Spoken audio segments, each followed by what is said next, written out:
Number 2, paano natin palalaguin yung ating childlike faith? Open to learning. Kailangan natin maging teachable. Ang bata ay hindi nag-aalala kung mayroon isang bagay na hindi niya alam. Kung hindi, magtatanong lang siya. Hindi siya mag-aalala na baka pagtawanan siya o bumaba ang tingin ng mga tao sa kanya. Bakit? Dahil gusto niyang matuto. Kung ikaw ay magulang, minsan makukulitan ka sa iyong anak dahil tanong ito ng tanong. Bakit ang kotse kailangan ng gas para tumakbo? Bakit may ulan? Saan ito galing? Bakit ang mga puno nagkakaroon ng bunga? Kaya lang, nakakalungkot dahil kapag lumalaki na tayo, nagkakaedad na, nagiging busy na sa iba't ibang bagay, ay nawawala na yung desire natin na matuto. Nawawala na yung ugali natin na magtanong para matuto. At minsan nga sinasabi natin kapag meron tayong hindi alam, sasabihin lang natin, I don't know and I don't care. Sinarado na natin ang ating isip. Kaya nga ito'y nakakalungkot kasi pati sa mga bagay ng Diyos ay humihinto na tayo na matutunan ito. Kaibigan, ang childlike faith ay palaging nagtatanong, palaging gustong matuto, palaging open ang kanyang puso para mas makilala pa ang Diyos. Nakakalungkot, minsan sasabihin ng isang Kristiyano, alam ko na yan. Kaibigan, kahit kailan ay hindi ka darating sa point na naka-arrive ka na. Lahat tayo ay disciples na ang ibig sabihin ay student o learner. Walang katapusan ng pag-aaral natin, kaya nga importante na meron tayong childlike faith. Kasi ang danger ay nagkakaroon na tayo ng pride at tumitigas na ang puso. Ito yung sinasabi ng Panginoong Hesus sa Mateo 13:15. Ito ay sapagkat ang mga puso ng mga taong ito ay matigas na. Nahihirapan na makinig ang kanilang mga tainga. Ipinikit na nila ang kanilang mga mata. Kaibigan, nakita na ng Panginoong Hesus yung mga tao na titigas ang kanilang puso. Hindi na ito teachable. Mahirapan na sila makapakinig dahil ipinikit na nila ang kanilang mga mata. Hindi na sila interesadong lumago. Hindi na sila magsusuri. Pero kaibigan, kung ikaw ay mananampalataya ng Panginoong Hesus, ikaw ay anak ng Diyos, ay hindi ka titigil na matuto. Ikaw ay mananatiling merong teachable heart.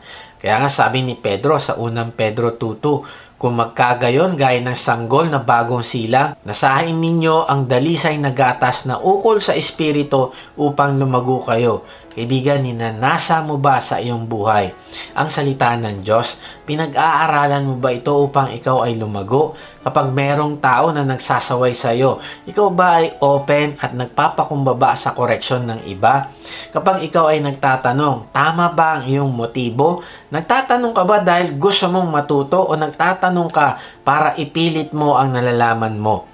Kaya nga, kung ikaw naman ay leader, ay kailangan mong ipadama sa iyong mga members na okay lang magtanong. Na ipapadama mo sa kanila na hindi siya mababang Kristiyano kasi nagtanong siya. Kung hindi sa halip ay i-appreciate natin yung mga nagtatanong dahil gusto talaga nilang malaman ng katotohanan at sundin ito. Kaya nakakatuwa dahil minsan may mga tao na nagtatanong, ganito po yung sitwasyon ko sa aking relasyon. Ano po ang gagawin ko dito? Gusto ko pong sumunod sa Diyos. Ganito po yung sitwasyon ko sa opisina. Ito po yung nature ng trabaho ko. Nakakalugod po ba ito sa Diyos? Ano po yung gagawin ko? Kaibigan, kailan ka nagtanong sa Diyos na, Lord, ito bang paraan ko ng paghawak o pag-manage ng aking pananalapi ay nakakalugod sa iyo? Paano ko ito mapapaunlad sa paraan na magbibigay ito ng kaluguran sa iyo? Lord, mas mahal ba kita kaysa sa aking time, talent, at treasure? Na ipapakita ko ba sa iyo na ikaw yung priority ko sa aking time, talent, at treasure? Lord, turuan mo ako. Gusto ko pong sumunod sa inyo. Kaibigan, kailan mo tinanong ang iyong asawa, Sweetheart, paano ako magiging mas mabuting asawa sa iyo?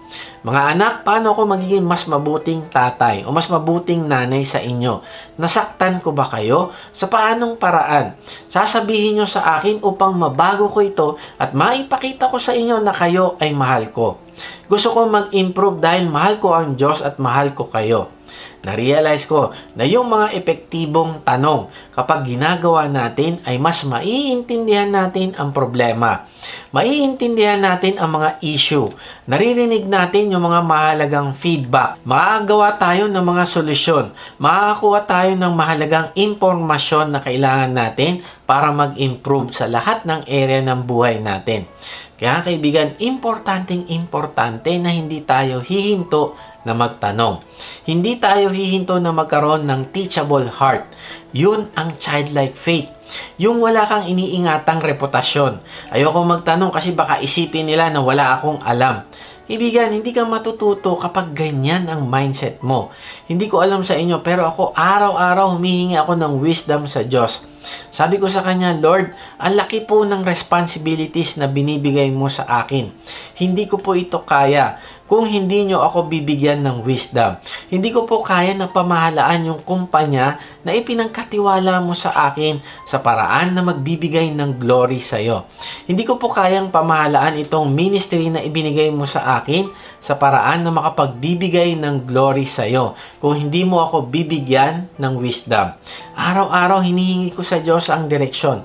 Bakit? Kasi ayokong magkamali. Kung gagawin ko sa sarili kong paraan yung mga bagay-bagay at hindi ko ito ikukonsulta sa Kanya, ay magkakamali ako. At hindi ito pagpapakita ng pagdedepende ko sa Kanya.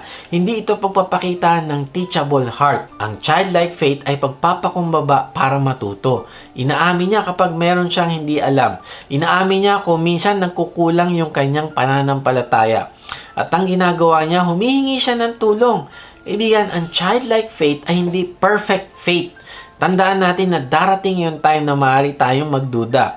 Pero hindi ito mananaig sa atin kung meron tayong childlike faith. Maaring darating yung time, madadapa tayo, pero kung meron tayong childlike faith, babangon tayo, pupunta tayo sa ating accountability and prayer partner. Sasabihin natin, kapatid, tulungan mo ako, nadapa ako dito sa kasalanan na ito. Ano yung aking gagawin? Ipanalangin mo ako. Tulungan mo ako. Kaibigan, ganito yung merong childlike faith.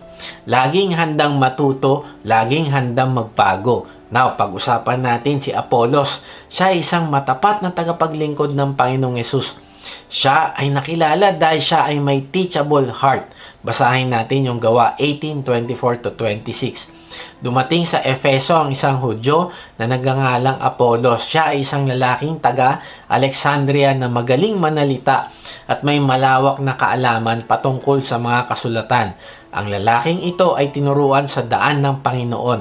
Yamang siya ay may maningas na espiritu, sinalita niya at itinuro ng walang kamalian ang mga bagay patungkol sa Panginoon. Ngunit ang nalalaman lamang niya ay ang patungkol sa bautismo ni Juan. Siya ay nagpasimulang magsalita ng buong katapangan sa sinagoga. Nang marinig siya ni na Priscilla at Aquila, siya ay isinama nila. Ipinaliwanag nilang maingat sa kanya na walang kamalian ang daan ng Panginoon. Na-realize ko na si Apolos ay may teachable heart. Hindi niya inisip na nasa kanya na ang lahat at magaling siya.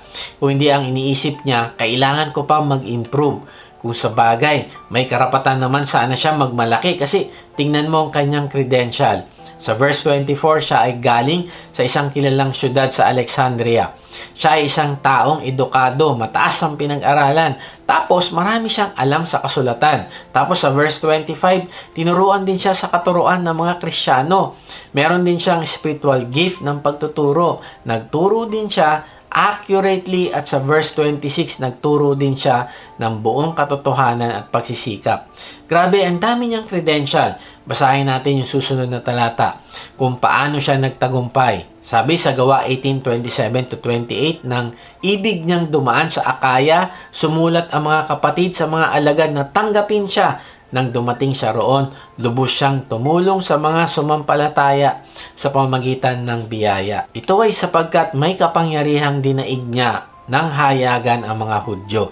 Ipinakita niya sa pamamagitan ng mga kasulatan na si Jesus ang Mesayas. Wow, nakatulong siyang lubos sa mga kapatiran at dinaig niya ng hayagan ang mga Hudyo. Now, ano yung susi ng tagumpay ni Apolos?